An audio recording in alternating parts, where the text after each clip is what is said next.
Good evening, everybody. Yes, so the book for this month, Richer, Wiser, Happier. Now, let me give you a little background to this.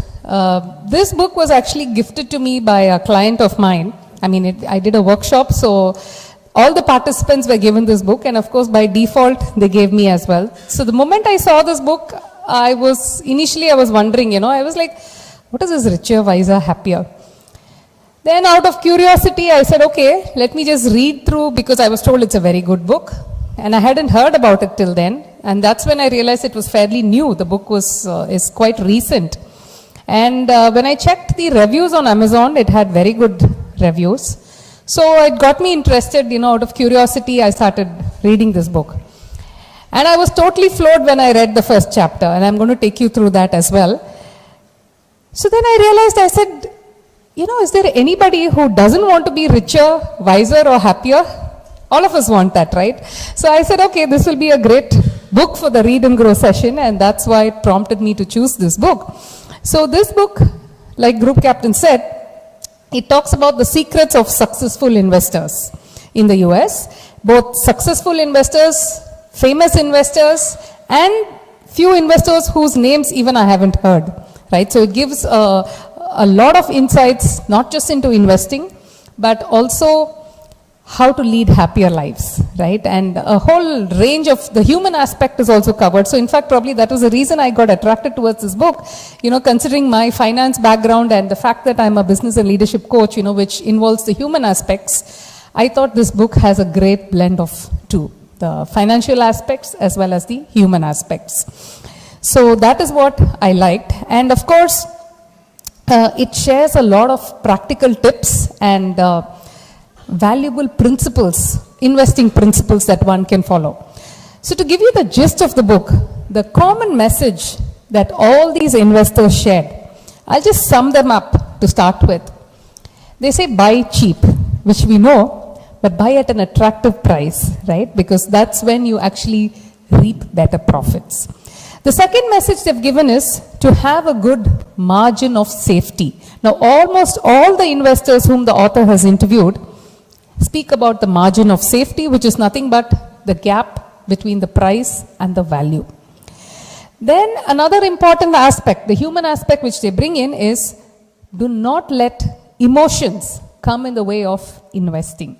And they also talk about the importance of patience and resilience. The fourth common message is all these investors, they ensure they have time for themselves. Why? Because they want to read and think about the performance of different companies. The fifth thing, a common message, it's important to follow, is that spend less than what you earn. The next message is to stay long in the game, because that's when your profits tend to grow. And of course, another known thing on diversification. Diversify your portfolio as much as possible, different markets, industries, different funds, assets, geographies, etc. So this is the prime message most of these successful investors share with us. Is there something I didn't like about the book? Not really, but all these messages, they seemed repetitive, which is in a way good also because it ingrains better in ourselves. But it was like a parrot saying the same thing, same message in different words. And also I felt somewhere the human behavior was kind of forcefully linked with the investing aspect. But that apart, I think the book is brilliant, especially if you want to learn and grow your stock market, your investing, and learning it from the successful people like be it Warren Buffett or Charlie Munger and different other successful people. So the first chapter that I told you that really, I thought was very, very interesting was it talks about the man who cloned Warren Buffett.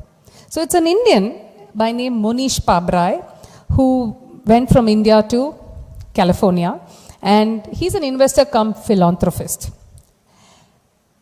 What did he want?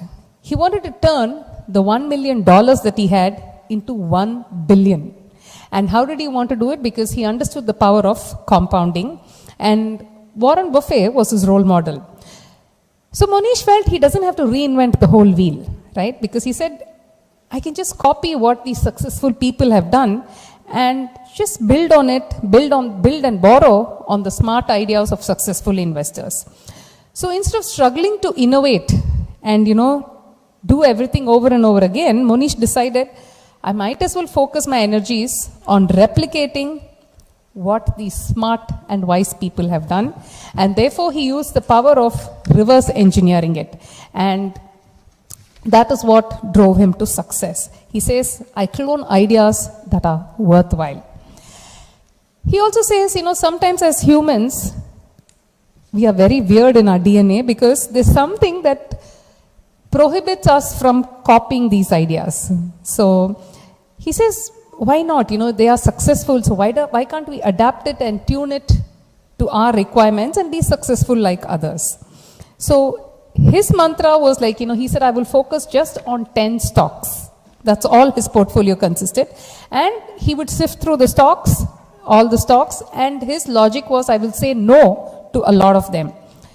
So how does one say no? So he has a good checklist for it. He says, does this fall within my circle of competence?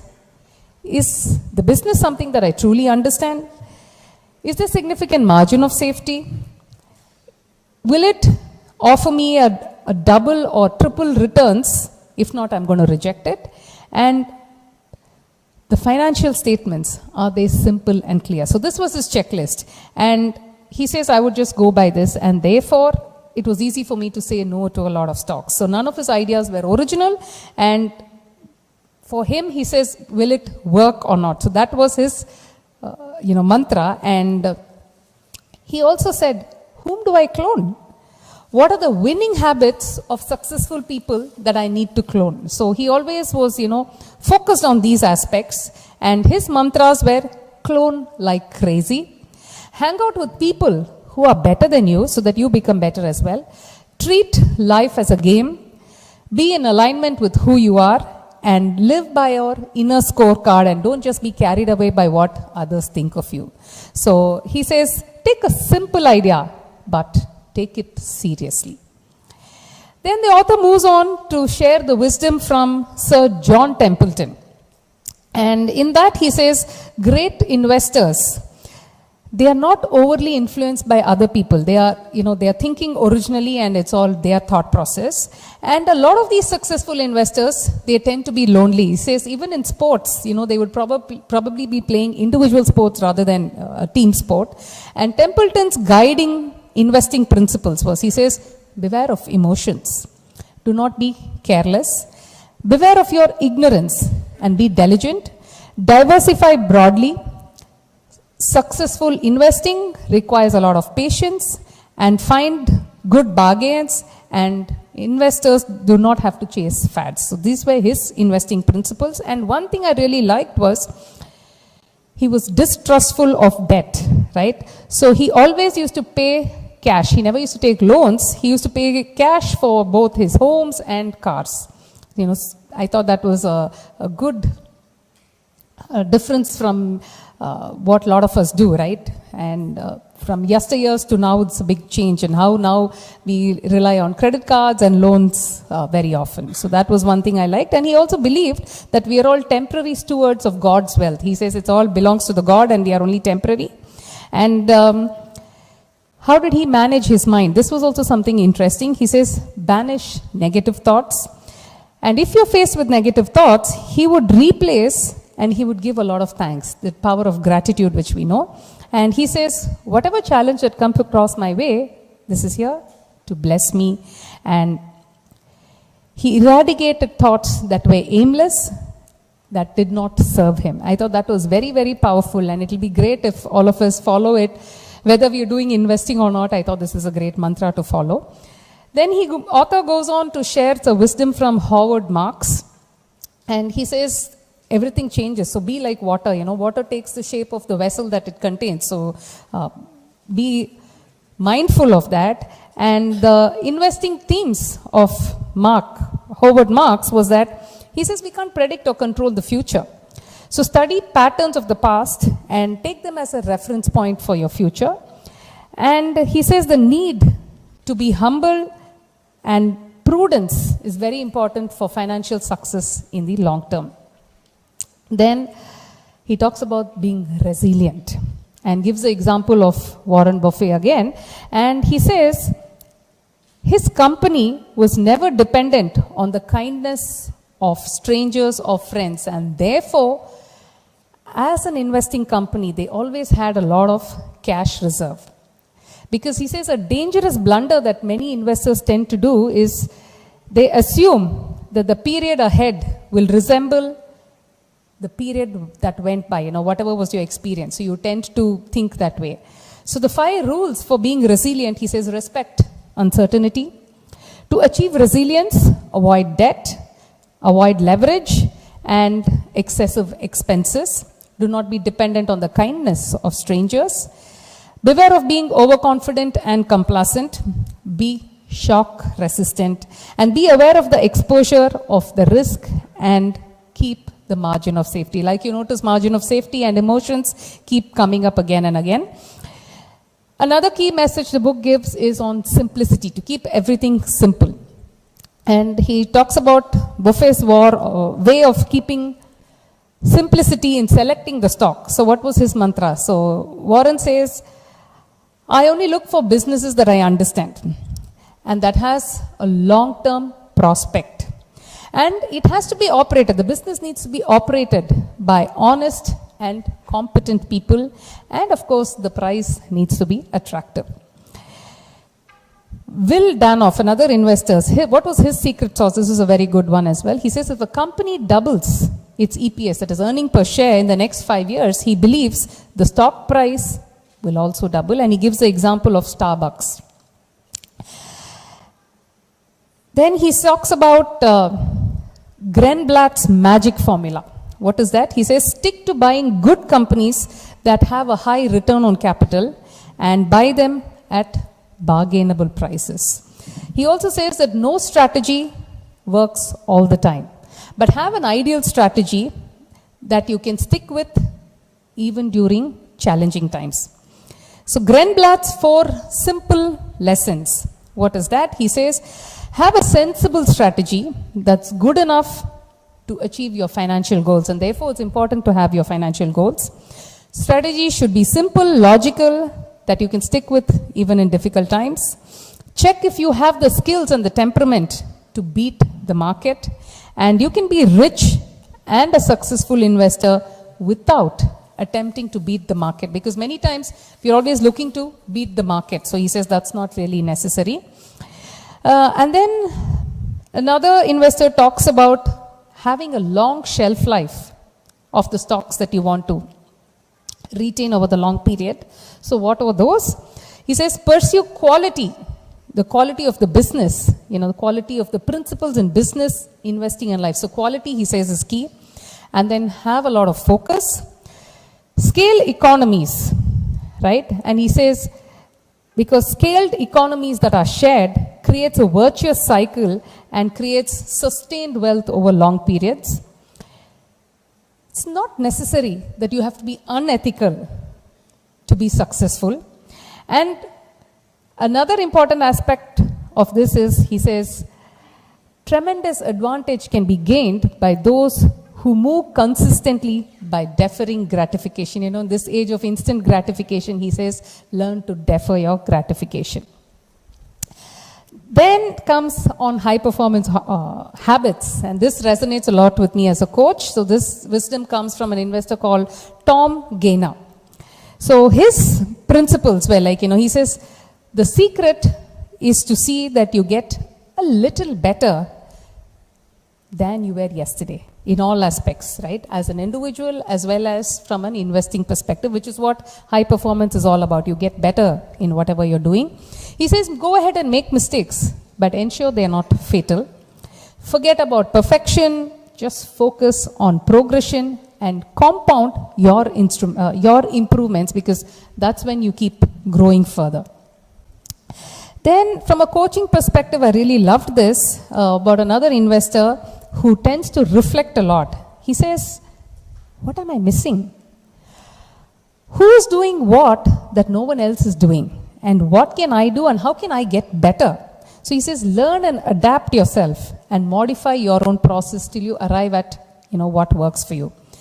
Then I must also mention this. He talks about only one lady successful investor, right? Her name is Laura Gritz, and she dares to be different. She actually travels to different places and buys there and buys stocks in countries that have been hit, so that, when they rebound, it grows, and thereby the profitability grows.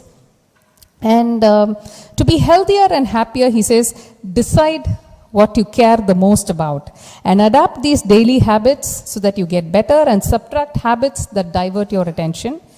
Importantly, he says, compile a do not do list so that you know how to prioritize what matters.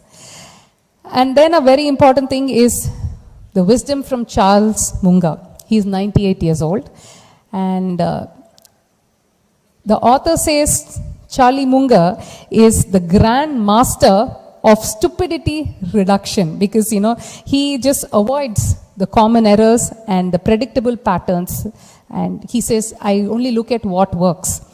So he says, I take a lot of safeguard against stupidity. So he says, imagine a dreadful outcome.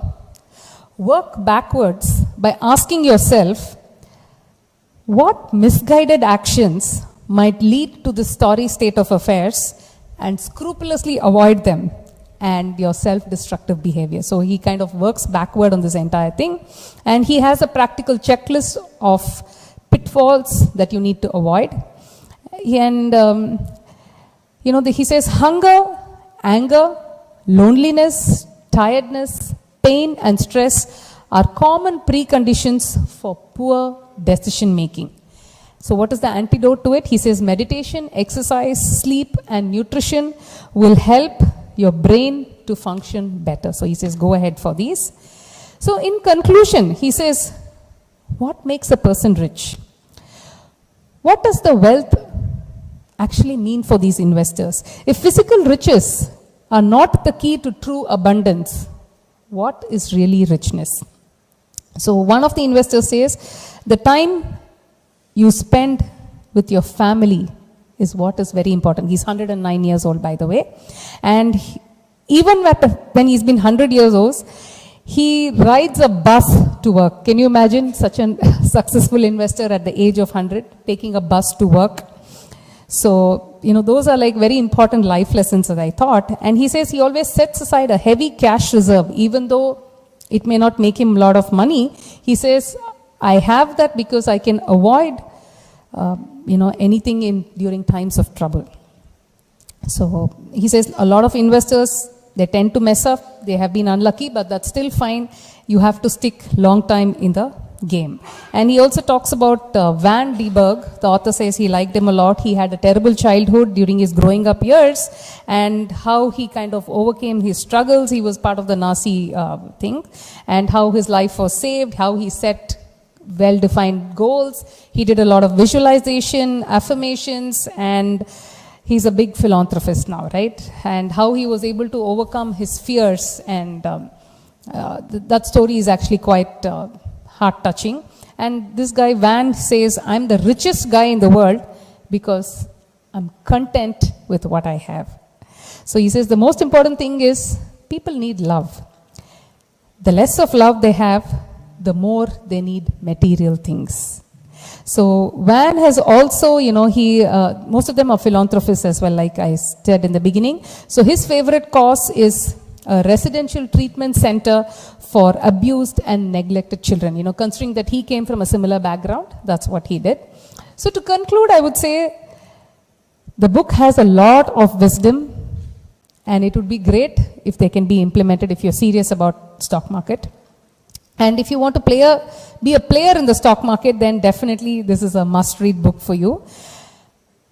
There are a lot of hows that were not answered, like, for example, what is a fair price, how to control emotions. I thought, those can be deep dived into a little better, but I guess the author has left it to the imagination of the reader.